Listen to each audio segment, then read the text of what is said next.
এবার বিদ্যুৎ উৎপাদনে নিজেদের রেকর্ড ভাঙতে যাচ্ছে চীন। স্বায়ত্তশাসিত তিব্বতের ইয়াংলু সাংপো নদীতে বিশ্বের সবচেয়ে বড় বাঁধ নির্মাণের পরিকল্পনা করেছে শি প্রশাসন। পাওয়ার কনস্ট্রাকশন কর্প অব চায়নার 2020 সালের প্রতিবেদনে দাবি করা হয়, ইয়াংলু নদীর নিম্নাঞ্চলে এ বাঁধটি নির্মাণ করা হবে।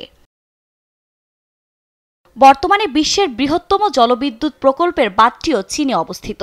দেশটির মধ্যাঞ্চলে অবস্থিত থ্রি গোর্গের ড্যামের বার্ষিক বিদ্যুৎ উৎপাদন সক্ষমতা প্রায় 88.2 বিলিয়ন কিলোওয়াট। তবে এ প্রকল্প থেকে বছরে 300 বিলিয়ন কিলোওয়াট বিদ্যুৎ উৎপন্ন হবে বলে অনুমান করা হচ্ছে, যা আগের তুলনায় প্রায় 3.5 গুণ বেশি। তবে এ প্রকল্পের ব্যয়ও অনেক বেশি বলে জানিয়েছেন চীনা কর্মকর্তারা। কারিগরি খরচসহ সব মিলিয়ে এই প্রকল্পের জন্য সম্ভাব্য ব্যয় ধরা হয়েছে 34.83 বিলিয়ন মার্কিন ডলার। প্রায় 14 লাখ মানুষের পুনর্বাসন ব্যয়ও এতে অন্তর্ভুক্ত রয়েছে।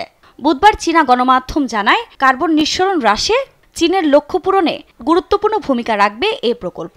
এটি বাস্তবায়ন হলে প্রকৌশলের মতো বাঁধ সংশ্লিষ্ট বিভিন্ন খাত ও তিব্বতে নতুন কর্মসংস্থান তৈরি হবে। চীনা কর্মকর্তাদের মতে, প্রাকৃতিক কারণে ইয়াংলু নদী নতুন প্রকল্পের জন্য বেছে নেওয়া হয়েছে। বাঁধ নির্মাণের জন্য যে স্থানটি নির্ধারণ করা হয়েছে সেখানে মাত্র 50 কিলোমিটার গতিপথের মধ্যে 2000 মিটারের বেশি গভীরতায় নদীর পানি পতিত হয়। এতে এখানকার স্থিতিশক্তিকে বিদ্যুৎ শক্তিতে রূপান্তরের বিপুল সম্ভাবনা রয়েছে। পাশাপাশি কারিগরি নানা চ্যালেঞ্জও রয়েছে। এছাড়া তিব্বতে প্রস্তাবিত বাঁধের পরিবেশগত প্রভাব নিয়েও তথ্য প্রকাশ করা হয়নি। তবে এ নিয়ে উদ্বেগ জানিয়েছেন পরিবেশবিদরা। অবশ্য চীনা কর্মকর্তাদের দাবি, পরিবেশ বা ভাটির পানি প্রবাহে মারাত্মক কোনো প্রভাব পড়বে না। বিশ্বের সবচেয়ে উঁচু নদী ইয়াংলু সাংপো।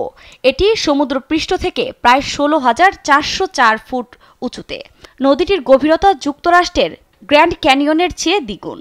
নদীর তীব্র স্রোত জলবিদ্যুৎ প্রকল্পের জন্য আদর্শ হলেও বাঁধের রাজনৈতিক ও পরিবেশগত প্রক্রিয়া বিবেচনায় সতর্ক করেছেন বিশেষজ্ঞরা। তিব্বতের সীমানার বাইরে ইয়াংলু নদীটি ব্রহ্মপুত্র নামে পরিচিত। এটি ভারতের অরুণাচল ও আসামের মধ্য দিয়ে প্রবাহিত হয়ে বাংলাদেশে প্রবেশ করেছে। তবে এর সরাসরি প্রভাব নিচু অঞ্চলে পড়বে বলে মনে করা হচ্ছে। এরই মধ্যে এ নিয়ে আতঙ্কিত ভারত। এতে দেশটির নিচু অঞ্চল ডুবে যাওয়ার আশঙ্কাও তৈরি হয়েছে।